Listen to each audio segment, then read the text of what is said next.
Uma guitarra. Um pacto. Uma alma em jogo. A estrada é longa, mas o blues é eterno. No sul dos Estados Unidos, um jovem busca mais que a fama. Ele quer a verdade. Mas no fim da estrada, o diabo pode estar esperando. Grande parte desse filme é baseado em uma história real e foi escrito por John Fusco, que antes de entrar na faculdade passou anos como músico viajante e de blues, tocando lá no sul, onde muitas lendas do blues costumavam frequentar. E ele reuniu diversas histórias de estrada, e uma dessas ele escreveu a partir de um telefonema bem específico de sua namorada, que hoje é a sua esposa, e na época ela trabalhava em uma casa de repouso, e ligou para contar a Fusco sobre um afro-americano idoso do sul que tinham acabado de internar. Ele supostamente era um exímio tocador de gaita e foi durante uma viagem para o sul para encontrá-lo que Fusco se questionou. E se ele fosse uma lenda esquecida do blues? E se ele quisesse voltar para casa para resolver negócios inacabados? E se ele fizesse um acordo na encruzilhada? E foi assim que o roteiro do filme começou. Na trama, Eugene é um jovem guitarrista clássico que sonha em tocar blues de verdade. Ele encontra Willie Brown, um velho músico que alega ter feito pacto com o diabo. Juntos, os dois cruzam o sul dos Estados Unidos em busca de redenção e muita música. No fim da estrada, enfrentam o próprio diabo em um duelo de guitarras.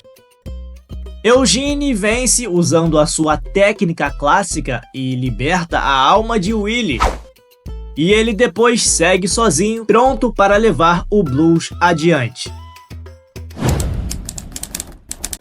Até a década de 80, acreditava-se que nenhuma imagem ou foto de Robert Johnson tinha sobrevivido. No filme, ele é interpretado por Tim Russ. Segundo a lenda, quando jovem, morando em uma plantação na zona rural de Mississippi, Johnson tinha um desejo tremendo de se tornar um grande músico de blues.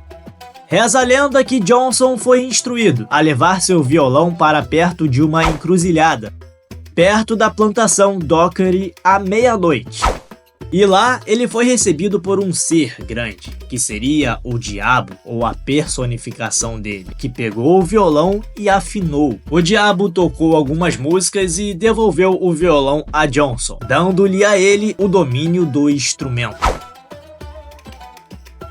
E em troca de sua alma, Johnson foi capaz de criar o blues pelo qual se tornou famoso. Reza a lenda, né? Vai saber o que de fato aconteceu. Mas Johnson de fato se tornou muito famoso no blues. Todo mundo sabe o que Ry Cooder e Steve Vai trouxeram musicalmente para esse filme. Mas Arlen Roth é o herói anônimo dessa história. Arlen é conhecido como um dos guitarristas mais influentes de todos os tempos. Durante os anos 80 e início dos anos 90, ele foi escritor da revista Guitar Player. E cabe destacar que ele é reconhecido como a primeira pessoa a criar vídeos instrucionais de violão. E 2 meses antes das filmagens, ele começou a ensinar Ralph Macchio a tocar violão. E trabalhou também constantemente criando as músicas para as cenas adicionais do filme. E você pode encontrar na página dele no SoundCloud, se você tiver interesse, horas de músicas gravadas para esse filme lá nos anos 80. O blues estava vivo no set, muito improviso e muita criatividade musical.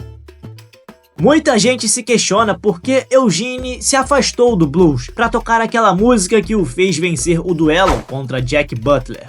Mas a verdade é que ele tocou uma música de Niccolo Paganini, que foi um músico italiano, e o mais irônico é que Paganini é conhecido como o violinista do diabo, e supõe-se que ele também fez um pacto com o diabo para que pudesse tocar violino como ninguém.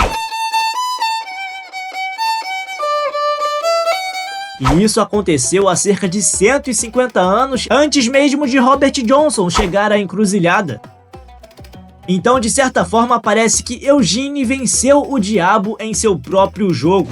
Ele derrotou um cara que tinha acordo com o diabo, tocando a música de um outro cara que também tinha acordo com o diabo. Que loucura isso tudo, né? Ele ganhou do Steve Vai no filme. Um legado desse filme, com certeza, é trazer mais pessoas para o blues, apresentar o blues a novas gerações. Steve Vai tocou os dois lados do dueto de guitarras, interpretando Jack Butler e o próprio personagem de Ralph Macchio, que só fez a movimentação com os dedos, mas o som foi tocado mesmo por Steve Vai. Joe Seneca, que interpretou Willie Brown no filme, morreu em 1996, aos 77 anos, em Nova York, de asma. Se você é daqueles que gosta de ouvir um som claro de guitarra, um som bonito, aquele solo agradável de se ouvir, você precisa assistir a esse filme. Até o próximo vídeo!